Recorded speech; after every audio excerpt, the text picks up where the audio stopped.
আসসালামু আলাইকুম। কেমন আছেন সবাই? আশা করি ভালো আছেন।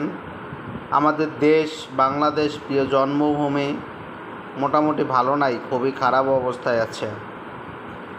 দেশের অবস্থা যাই ছিল, যাই আছে, এখান থেকে আমাদের ঘুরে দাঁড়ানো উচিত। দল মত নির্বিশেষে আমাদেরকে দেশকে গড়তে হবে। আমরা দেশের নাগরিক, কারণ আমরা অন্য দেশে যেয়ে থাকতে পারবো না। আমাদের কোনো লক্ষ লক্ষ হাজার হাজার কোটি টাকা নাই। আমরা যারা সাধারণ জনগণ আছি, তাদের আমাদের এই জন্মভূমিতে থাকতে হবে। সেজন্য দেশ গড়ার প্রত্যয় আমাদের সকলের ভিতর থাকতে হবে, নতুবা আমাদের দেশ আর দেশ থাকবে না। খুবই খারাপ অবস্থায় চলে যাবে, যত দিন যাচ্ছে তত দিন। রাজনৈতিক বিষয়ে কথা বলতে চাই না, তাও চলে আসে কথাবার্তা। আমি জানি না বিএনপি নীতি নির্ধারকরা কীরকম, কে এর নীতি নির্ধারক করে তা জানি না। তারা কৌশল বোঝে না। আমি যতটুকু বুঝি, আমার জন্মের পর থেকে আমি দেখে আসতেছি, বিএনপি আসলেই ওদের কৌশল নাই, প্লাস ওদের কোথায় কি বলতে হবে, কোন অবস্থায় বলতে হবে, তারা সেটা জানে না। প্রসঙ্গত জামাতের আমির জনাব ডাক্তার শফিকুল ইসলাম একটা কথা বলেছেন যে উনি তাদের জামাত থেকে আওয়ামী লীগের বিরুদ্ধে কোনো মামলা হবে না, কিন্তু যদি কোনো ক্ষতিগ্রস্ত পরিবার তাদের বিচার চায়, এজন্য যদি মামলা করে, তাহলে তারা তাদের সাহায্য করবে দলগতভাবে। কথা কিন্তু অনেক সুন্দর একটা কথা। এতে কি হলো? সাপও মারা যাবে, লাঠিও ভাঙবে না। কিন্তু বিএনপি সেটা কি করতেছে? সেটা নিয়ে রাজনীতি করতেছে। এটা আসলেই কৌশলের অভাব।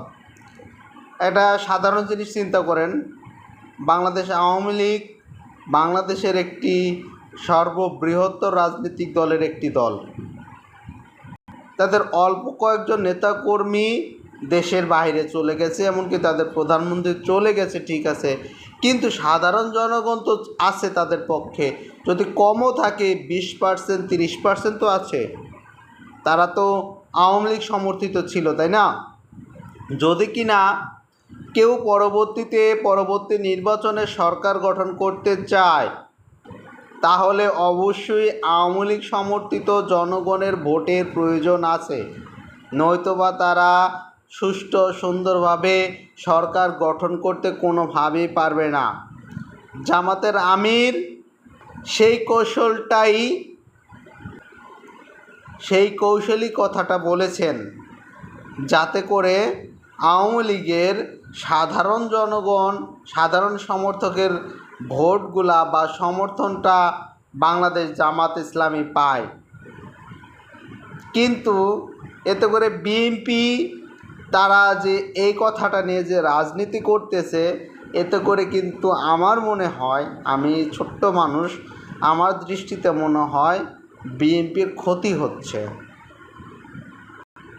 জামাত ইসলামের আমির অনেক সুন্দর কৌশলগতভাবে সুন্দর করে কথা বলে। আমি একটা জিনিস খেয়াল করেছি, জামাত ইসলামের একজনই কথা বলে, আর আরেকজন একটু মাঝে মধ্যে বলে মাসুদ ভাই, উনি ছাড়া আর কেউ জামাত ইসলামের কথা বলে না। এত নেতা নেই জামাত ইসলামে, কিন্তু বিএনপির কর্মী থেকে শুরু করে সবাই নেতা। বর্তমান প্রেক্ষাপটটা এরকম, এক একজন এক একভাবে কথা বলতেছে, দেশের অরাজকতা তাদের সমর্থন হারাচ্ছে। আর তাই আমি বলবো, বিএনপির নীতি নির্ধারক যারা আছে এবং নেতাকর্মী যারা আছে, তারা সংযত হয়ে যৌক্তিক কথাগুলা বলার চেষ্টা করি, অযৌক্তিক প্রসঙ্গ টেনে নিজেদের সমর্থন নষ্ট না করি। তো যাই হোক, দেশ যেভাবে চলতেছে, এতে করে ভালো কিছু আশা করা যায় না।